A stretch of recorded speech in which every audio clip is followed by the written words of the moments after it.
Good morning, one and all. I am Dr. Vyshnavi, Consultant Pediatrician in Udbhava Hospital Miyapur branch. Today we will be discussing about importance of HPV vaccination in adolescent girls. Basically, HPV is a virus, something like COVID, that affects the female vaginal tract and is responsible for the second most cancer in females, that is carcinoma cervix and uterus, which shortly follows the breast cancer.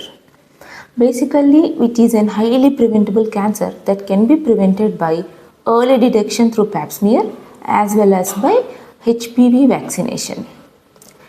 HPV, basically we all should remember that basically HPV is a virus which invades the female vaginal tract over a period ranging from few years to decades and is responsible for the carcinoma of female cervix.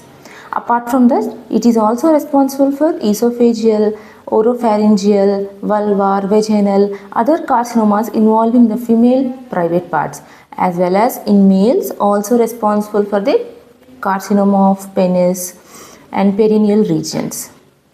There are several strains which are nothing but different types of the human papilloma virus. The most common and the most notorious being the H16, shortly followed by 18. Both of them are responsible for almost 85% of the carcinoma cervix. And there are also the newer types such as 31, 33, 45, 52, 58, which are responsible for the other 6 types. So total HPV itself is responsible for 90% of the cancer in female cervix. There are currently in India, as licensed by IAP, there are 2 different types of vaccines. The first one is the quadrivalent and the other is the nanovalent. Quadrivalent, by name it refers to the presence of 4 different strains, protection against 4 different strains of HPV, which are 16, 18, then 6 and 11. There are 2 licensed vaccines, that is the Gardasil 4 as well as Cervavax, which has been recently launched by the Serum Institute of India. Gardasil 4, which has been being used in the past few years, is licensed to be given in female girls as well as women starting from 9 years up to 45 years of age. The main advantage of early vaccination between the age of 9 to 14 years is that it provides a better immune response in them, and also as the number of doses is reduced to 2 in compared to 3 which we usually give after 14 years of age, and it thereby reducing the cost also of the vaccine. Now it has very little side effects and very protective and has shown up to an efficacy of 99% against HPV induced female cancers. Now the Cervavax is only licensed from 9 to 26 years of age and is also given as 3 doses. Now the nanovalent, which has been recently launched, is known as Gardasil 9, and it is the only vaccine which can be given in males between the age of 9 to 14 years and in females between the age of 9 to 26 years. Now, what are the various doubts we all have regarding this HPV vaccine is what are the most common risk factors involved in this HPV virus infection.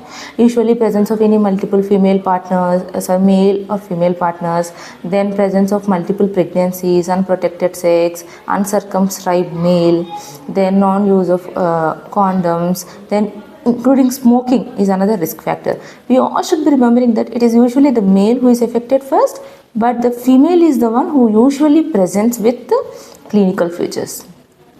Now, what is the role of this bivalent vaccine which was previously given? This bivalent vaccine, previously marketed under the name of Cervarix, has been currently withdrawn from the market.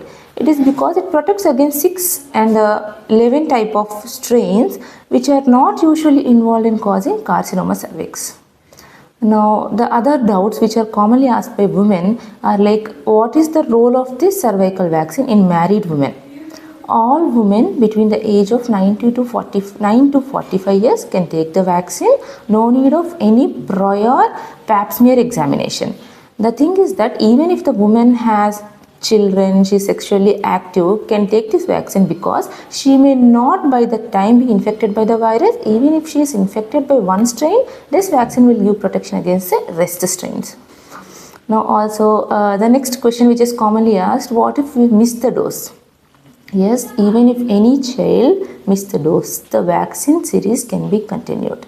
Like if the child presents at first dose for 11 years, then gradually misses, there is loss of vaccine for about 3 years, period of 3 years, and then again presents to the OPD at 14 years of age, we can continue the vaccination schedule.